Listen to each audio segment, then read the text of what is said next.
Hello! Welcome to today's Leadership and Life Inspiration. What if I told you?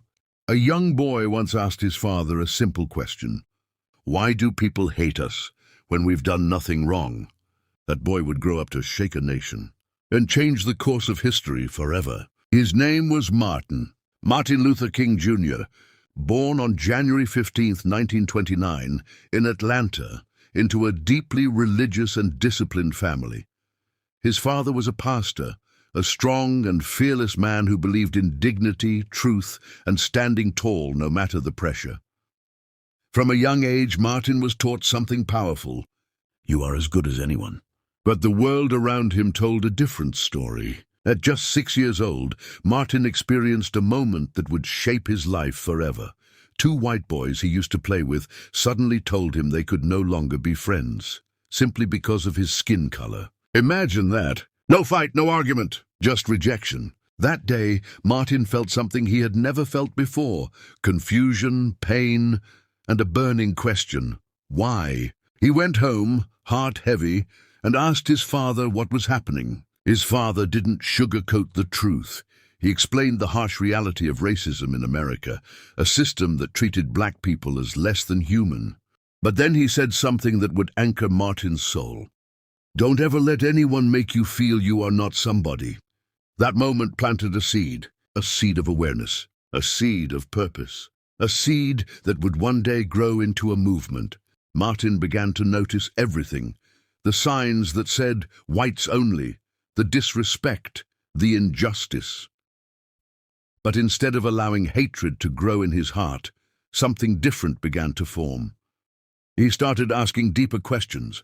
How do you fight evil and without becoming it? How do you stand strong without destroying others? These questions would later define his entire life. Lessons from this part. 1. Awareness is the beginning of purpose. Sometimes the pain you experience early in life is not meant to break you. It's meant to wake you up. 2. Your identity must not be shaped by rejection. People may misunderstand you, reject you, or even hate you, but your value is not in their opinion. 3. Great leaders are born from hard questions. Don't ignore the things that trouble your heart. They might be pointing you toward your calling. In the next part, we will see how young Martin's intelligence, faith, and discipline began to set him apart, and how he discovered the power of words. Let's look at Part 2. The power of a mind and a voice. Before the world ever heard his voice, his mind was already setting him apart. Young Martin Luther King Jr. was not just observant, he was exceptional. In school, Martin stood out quickly. He was intelligent, disciplined, and far ahead of many of his classmates. In fact, he was so gifted that he skipped both the 9th and 12th grades. Yes, skipped.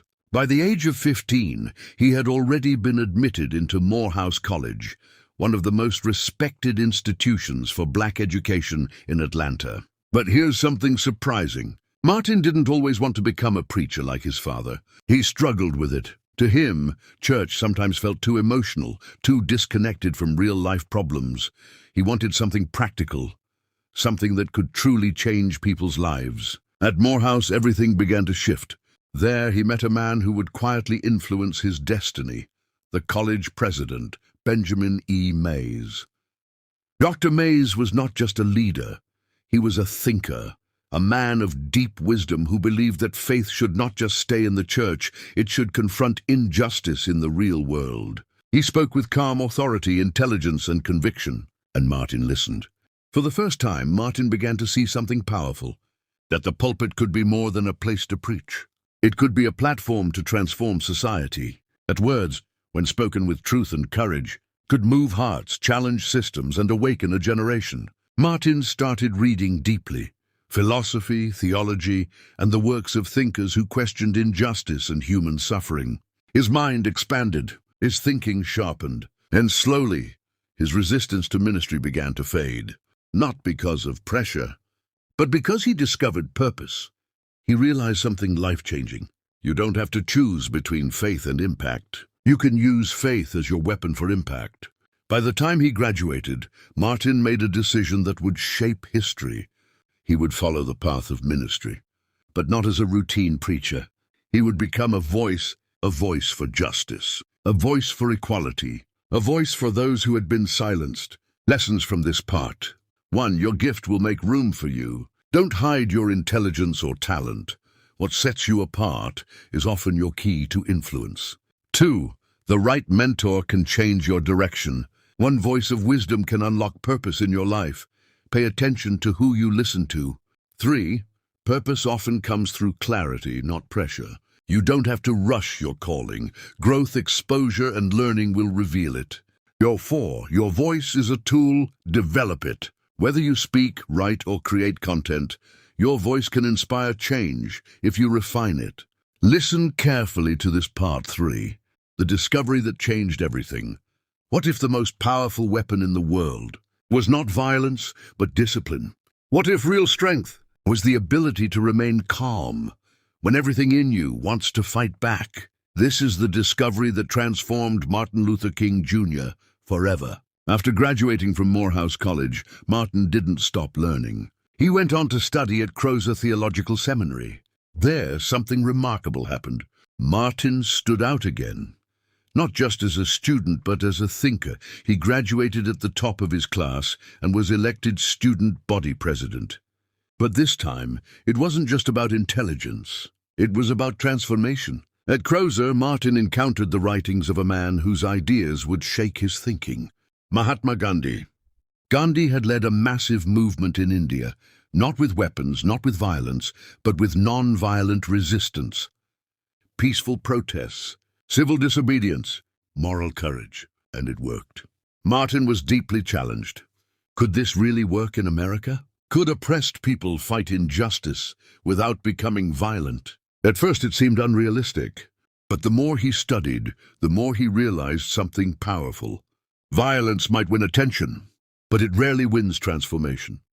Non-violence, on the other hand, forces the world to confront injustice without distraction. Martin began to connect the dots. His Christian faith taught love, forgiveness, and turning the other cheek. Gandhi's philosophy showed him how to apply those principles in real-world struggle.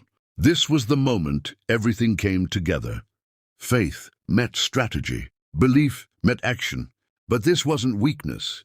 Let's be clear, what Martin discovered was not passive. It required courage. To stand in front of hate and not hate back. To face violence and not retaliate. To endure pain without losing purpose. That is not weakness.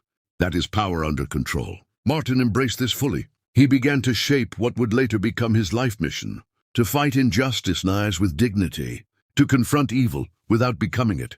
To win not just freedom, but hearts.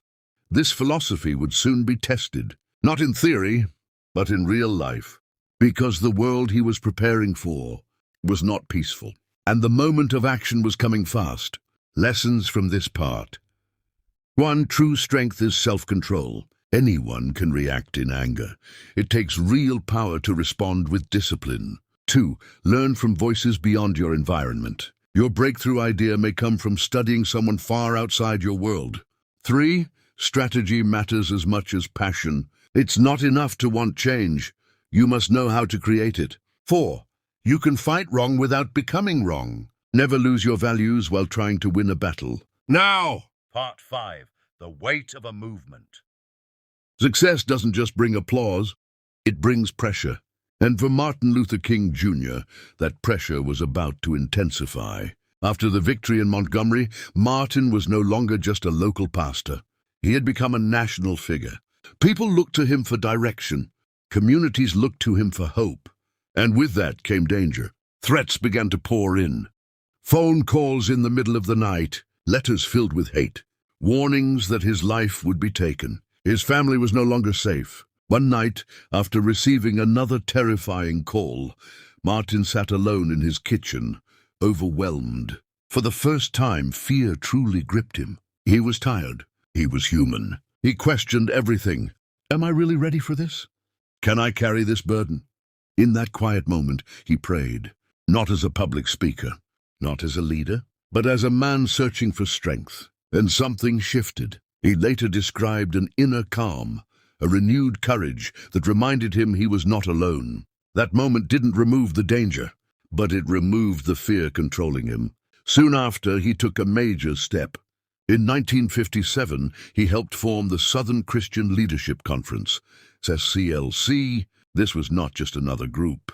It became the engine of the civil rights movement, organizing peaceful protests, training leaders, and spreading the message of nonviolence across the South.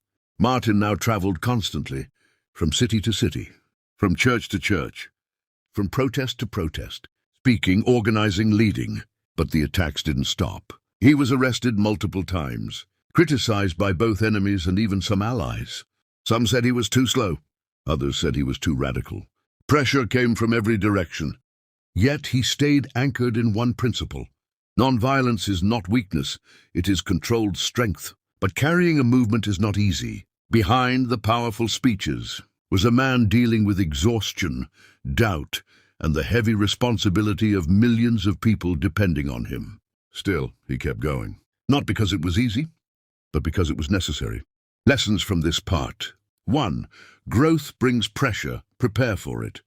The higher you rise, the more responsibility you carry. Don't be surprised by it. 2.